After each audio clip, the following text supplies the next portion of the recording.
Okay,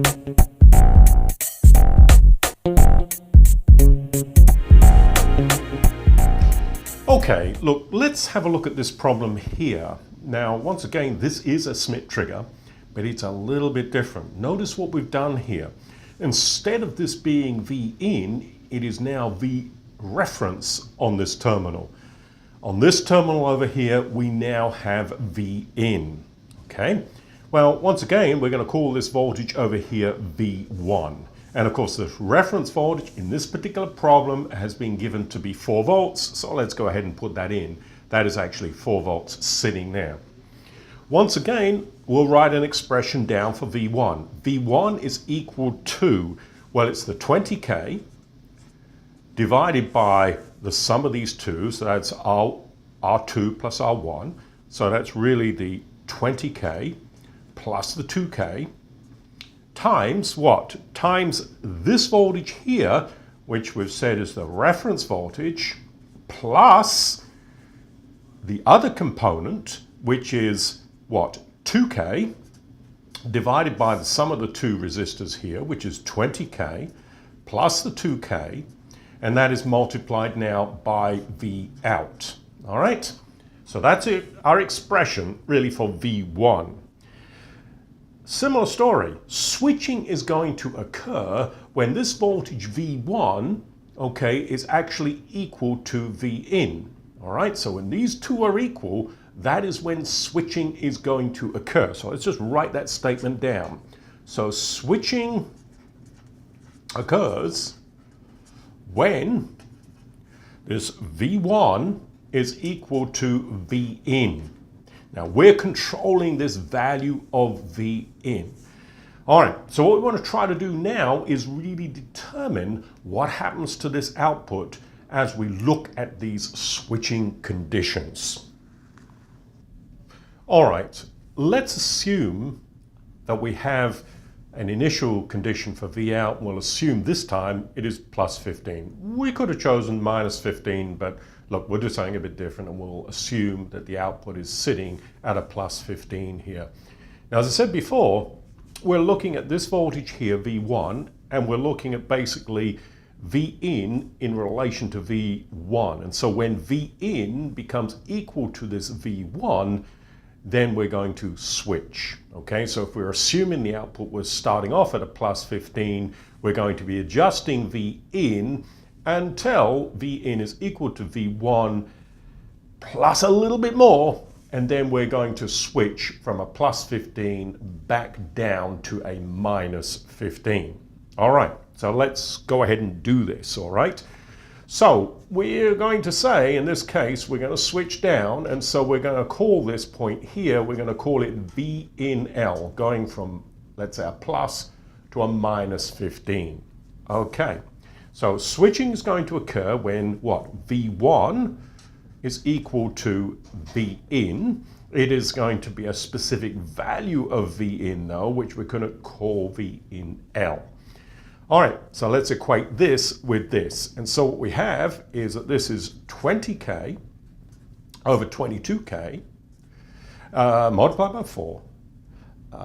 And it's going to be a plus 2K divided by 22K, and of course our assumption was we were starting out with a V out of 15. All right, so now what we need to do is just evaluate this term here and this term over here, and we should be able to really figure out what V in is. So you can do this, okay? You can put in the numbers here, and if you were to do this, you'll find that V in L is equal to, this term here comes out to be 3.6, this term over here, so it's a plus 1.36, and of course that is equal to, add those two together, and that is equal to 5 volts. So this point here really is 5 volts, and then this is switching to a minus 15.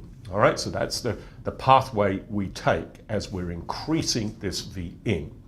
What we now need to do is figure out when we switch back again, that is going from a minus 15 up to a plus 15. Okay, so the output has changed. The output is now what? The output is a minus 15. So once again, we're looking at V in, and switching is going to occur when this V in is equal to this V1. But V1 has changed after switching due to the fact that the output went from a plus 15 to a minus 15. Let's write down that expression again for V1. So V1 is actually equal to what? It is the 20K divided by the sum of the two, which is 22K, times this 4 volts, basically plus what? The 2K divided by the sum of the two, which is 22K, times the output voltage over here, but the output voltage over here is now a minus 15. Okay, switching occurs, so it's the same statement really. Switching occurs when what? When this voltage V in is made equal to this V1. So switching is going to occur when V in is equal to that voltage V1. All right, let's put this into here. This is going to be a specific value of V in, isn't it? Yes, it is, because we're going to switch back again, are we not, to a high or a plus 15 value. So we're going to call this V in H. So we can say that V in H then is equal to this term here, which is 20K divided by 22K times 4. And then, of course, taking that into account, that's a minus, isn't it? 2K over 22K times that 15. So what we really have to do now is basically evaluate this term here and evaluate this term over here. So this term here is, and you please do this as well, V in H.